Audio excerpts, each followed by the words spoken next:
আর নজর রাখবো খড়িবাড়ির দিকে। মাদক সহ গ্রেফতার তৃণমূল যুব নেতার ভাইপো।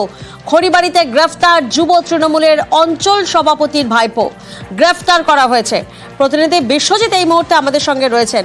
বিশ্বজিৎ, মাদক সহ নেতার ভাইপো গ্রেফতারের তরজা শুরু হয়েছে, কিন্তু অন্যদিকে আমরা দেখছি তৃণমূল যুব অঞ্চল সভাপতি তিনি কিন্তু পুলিশকে ধন্যবাদ দিয়েছেন।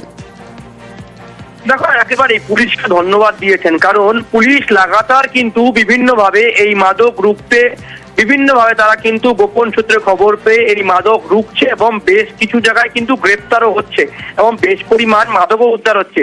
তেমনি আজ কিন্তু খড়িবাড়ি ব্লকের এই প্রসাদুজোতে সেখানে গ্রেপ্তার করা হয় চন্দন রায়। এই চন্দন রায় খড়িবাড়ি ব্লকের রানীগঞ্জ অঞ্চলের যুব সভাপতি, তার কিন্তু ভাইপো হিসাবে পরিচিত, আর যা নিয়ে কিন্তু রীতিমতো তরজা তুলছে।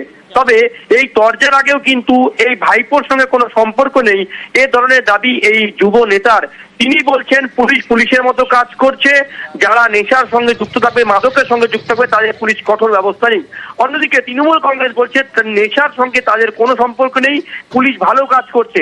পাল্টা বিজেপির বক্তব্য যে এই ধরনের কাজ কিন্তু কোনোভাবেই মানা যায় না। তৃণমূলের সঙ্গে কোনো সম্পর্ক রয়েছে কিনা সে বিষয়ে তারাও কিন্তু যথেষ্ট সন্দিহান। তবে পুলিশ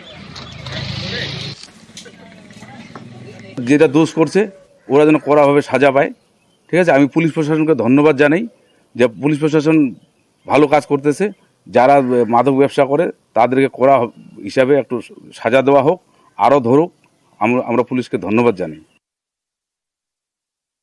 কে কি করলো সেটা বিষয় না, কার ভাষা না, অ্যাকচুয়ালি দল করবে, কাউ দল কিন্তু লাইসেন্স দেয়নি যে ড্রাগসের ব্যবসাটা। এর আমাদের দল এইসবে কোনো একটা কাজে কোনোদিন সহযোগিতা করে না এবং করবেও না। আমরা চাচ্ছি পায়ন্ডেকি বা খড়িবাড়ি ব্লক ড্রাগস মুক্ত হোক। এটা আমরা সর্বক্ষেত্রে তৃণমূল কংগ্রেস সব এর সহযোগিতা, পুলিশ প্রশাসনের সহযোগিতা আমরা আছি।